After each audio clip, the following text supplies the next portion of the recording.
Hello, pre-med friends. So my name is Joanne Snap, and I am the founder of My Honest Advisor. I guess you could call me the My Honest Advisor, although I work with about six other people, and they're also pretty honest. So I guess we're all honest advisors. Anyway, so we are talking today about writing about research in your personal statement. Now, I've been doing this a long time, 12 years exactly, and I have found that it is rather challenging to write about research in your personal statement. And here is why. Um, unless your research is clinical research, that is patient centered.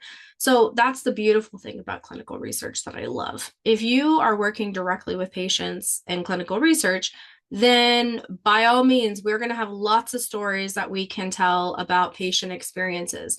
And in those stories, very rarely is the paragraph actually about research. The paragraph is mostly about your interactions with the patient, which is what I actually want. That's the goal. Um, when people want to talk about like their bench research, like at the lab, this is where it gets tricky because most of the time, our personal statement thesis is centered around how you want to practice medicine. So, like 90% of people will write something to the effect of, as a physician, I want to practice humanistic medicine, try to reduce barriers, and increase my patients' participation in their care plan. So that's like what they see themselves doing, right? Like that's why they want to be a doctor. So then where does research fit into that? It's not that they don't want to do research. Usually we bring up research in the conclusion. We say, like, as a physician, I also want to go into academic medicine and contribute to research and do this, this, and this. So we kind of say at the end, in the next 15 years, this is what I see myself doing. But why you want to be a doctor, the research doesn't necessarily have to be integrated throughout the paragraphs. You are going to talk about your research in your experience descriptions. You're going to have your three meaningful. So if you did a lot of research, I highly recommend putting research as a meaningful. Most of the time, people who've done a lot of research, they did the research, they did the presentation, they did the publication. So they actually have like maybe three or four experience descriptions dedicated to research, sometimes more. And so it's like you just spent all those characters, all that space taking up research in your experience descriptions, and now you want to take up a huge piece of real estate in your personal statement, an entire paragraph, just saying that you did research. And the thing is, they read your experiences before they read your personal statement. So they already know you did research. So what are you going to talk about with your research? If there's not, if you're going to put research in your personal statement, you have to find a way to tie it back into the overall concept or theme of the personal statement.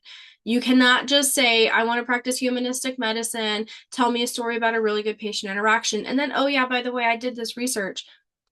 Where is that coming from? Like, who cares? Why are you telling me you did research in the middle of a story about how you want to practice medicine? So you can't just drop a random paragraph in there telling us about your research. That has nothing to do with it. You need to make sure the entire body of writing makes sense. So unless you're going to talk about something that relates back to your theme, um, you can't really just tell them you did research. So here are some ways people have talked about research. We have talked about making sure research represents the larger population. So we've talked about research in the sense of like, what are some of the barriers that keep diverse communities or underserved communities from participating in research trials?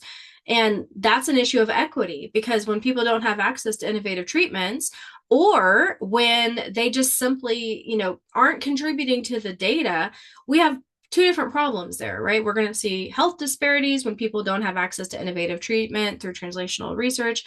And then when people from diverse backgrounds are not part of the studies, our findings are not based on the diverse populations in America. So those are two separate problems.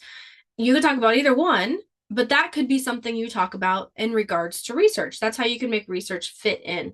We could talk about the ethics of research in terms of, sometimes our own agenda to get people enrolled in trials you might feel like there's a lot of pressure to encourage people to participate in research when they may not want to. So talking about patient autonomy is a concept.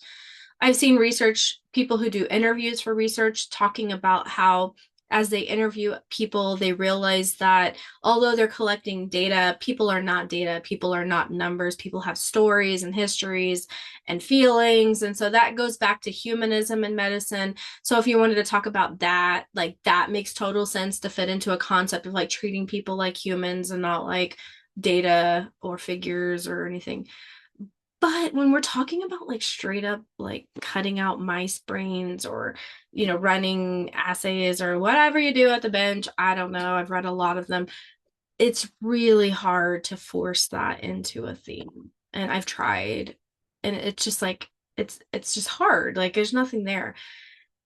So when it is hard like that, rather than just forcing it and it's going to be awkward and it's not going to flow, it's going to be disjointing as we read it, and your reader's going to be left wondering like why are we reading about this when I just was reading about humanism or whatever.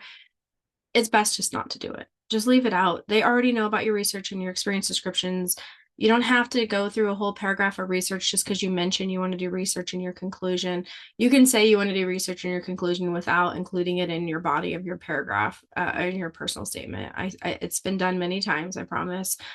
They're all in med school and they did it. So I assure you it's not going to like ruin your life if you say in your conclusion that you want to participate in research, but yet you don't have a whole paragraph dedicated to research.